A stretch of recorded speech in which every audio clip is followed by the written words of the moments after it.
Hello again and welcome back to another session of Commerce class with me, Suman Rathore. Students, balance sheet is prepared after preparing trading account and profit and loss account. It is a statement which is prepared at a particular date to know the financial position of the business. It basically depicts the properties of the business and the claims of owners and creditors on these properties of the business. Now, balance sheet can be prepared in order of permanence or in order of liquidity. Now, under the Companies Act, joint stock companies are required to maintain their balance sheet in the order of permanence, whereas sole proprietorship and partnership firms can maintain their balance sheet in the order of liquidity. As we are studying financial statements of sole proprietorship, so this is the performer of balance sheet in the order of liquidity. So, on the left hand side, all the liabilities are recorded and the liabilities which are to be paid at the earliest will be written first. And on the right hand side, all the assets of the business are recorded and the assets which are comparatively easily convertible into cash will be recorded first. Okay? So let's start our today's question. I have taken this question from the book Goel and Goel, chapter Financial Statements, practical question number 17. And you can find this question in the description box also. So let's start it now. So first of all, we will prepare trading account and profit and loss account as first step of financial statement. And from this trading account, we will calculate gross profit or gross loss, whatever the case may be, which will be transferred to profit and loss account for calculating net profit or net loss.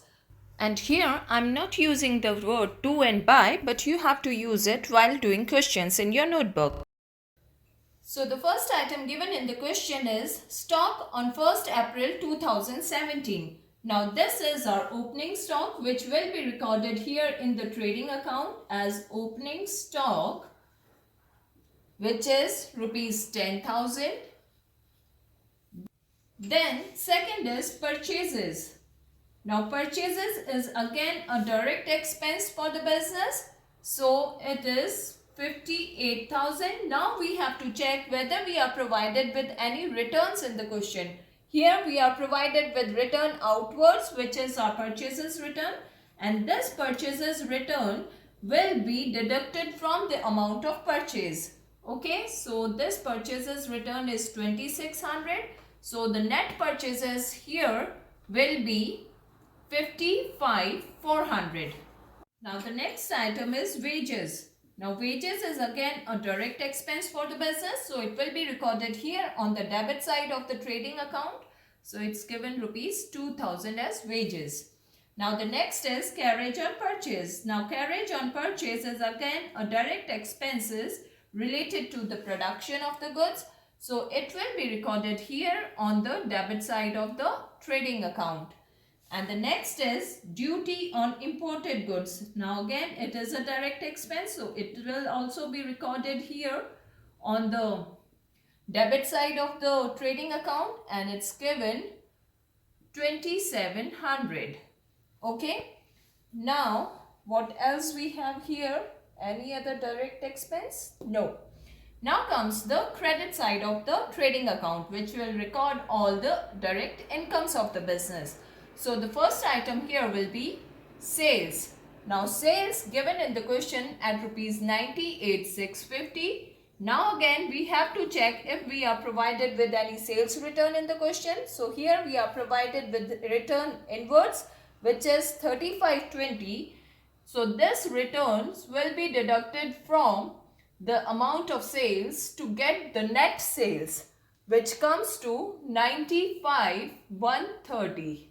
Okay. Now the next item is closing stock, which is given in the form of statement at the end of the question. It is given stock at 31st March 2018 rupees 22,000. Okay. Now, after recording all the items of the trading account, we have to see whether we are earning gross profit or we are incurring gross loss. So, we'll take the total of both the sides. So, the total of this credit side of the trading account comes to 1,17,130 And let's see the total on the debit side. So the total of debit side comes to 72,460. Here we are earning gross profit of rupees 44,670. Okay. Now this gross profit will be transferred to the profit and loss account here on the opposite side. So the first item on the profit and loss account will be gross profit, and this gross profit of rupees 44,670 will be transferred here. Okay. Now, in the profit and loss account, all the indirect expenses of the business like expenses relating to office and administration, expenses relating to selling and distribution, or financial expenses or miscellaneous expenses of the business, and also all the incomes, indirect incomes of the business will be recorded. So, the first item on the debit side of profit and loss account will be, which is given in the question, is carriage on sales. Now, carriage on sales is an indirect expense relating to the selling and distribution expenses of the business, which is given at rupees 710. So, it will be recorded here on the debit side of the profit and loss account. Now, the next item is salaries.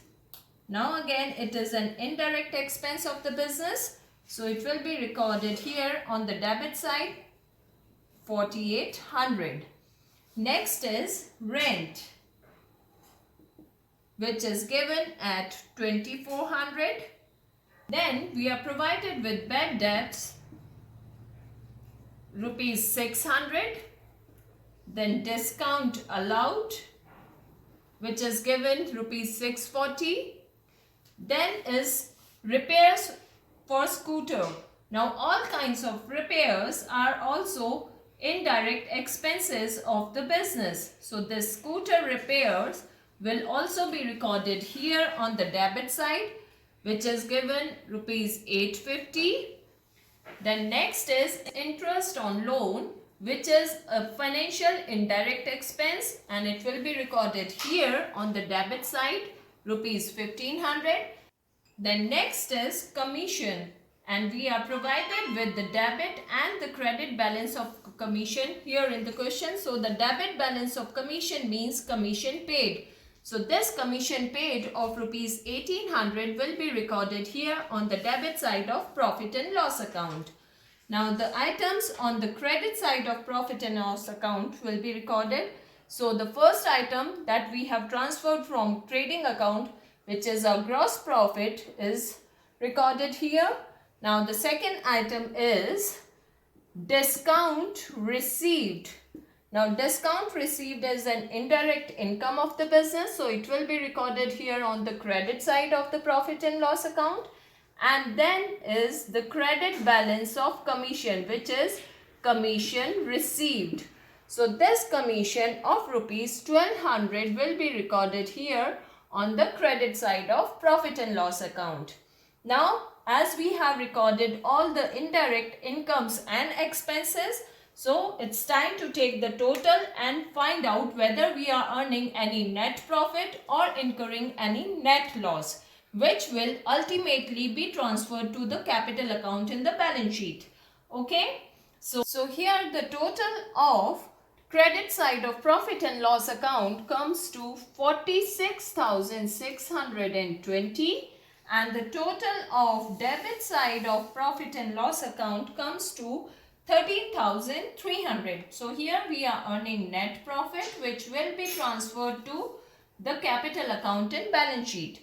Okay, so the net profit of 33,320 will be transferred to the balance sheet.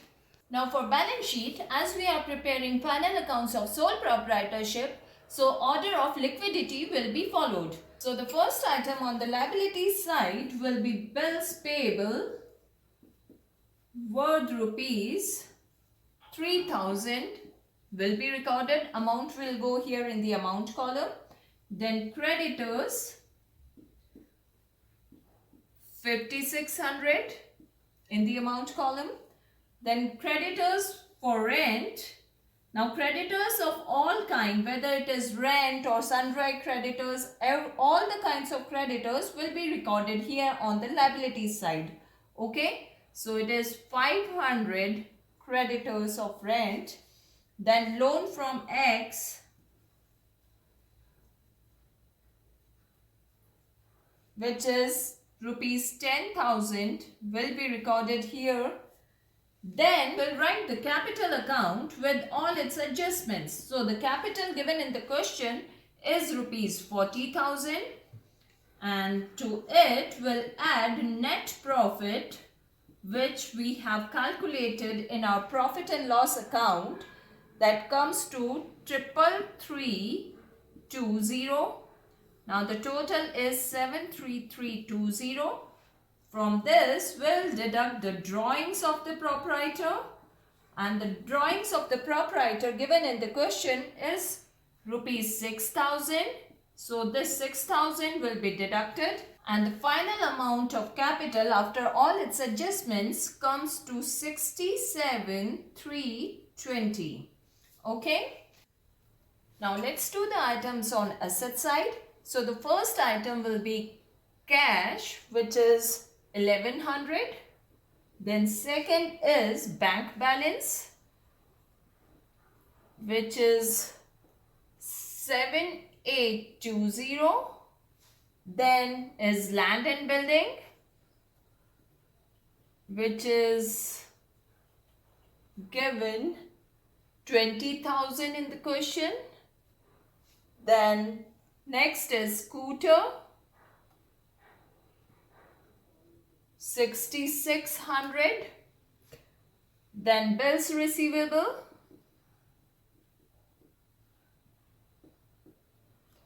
which is 3,500. And then is debtors, which is 25,400. And the last will be closing stock, which is 22,000. Now, after recording all the items on the asset sides and the liabilities side of the balance sheet, we have to check that the total of both the sides should always be equal. Here, the total of the liability sides comes to 86,420.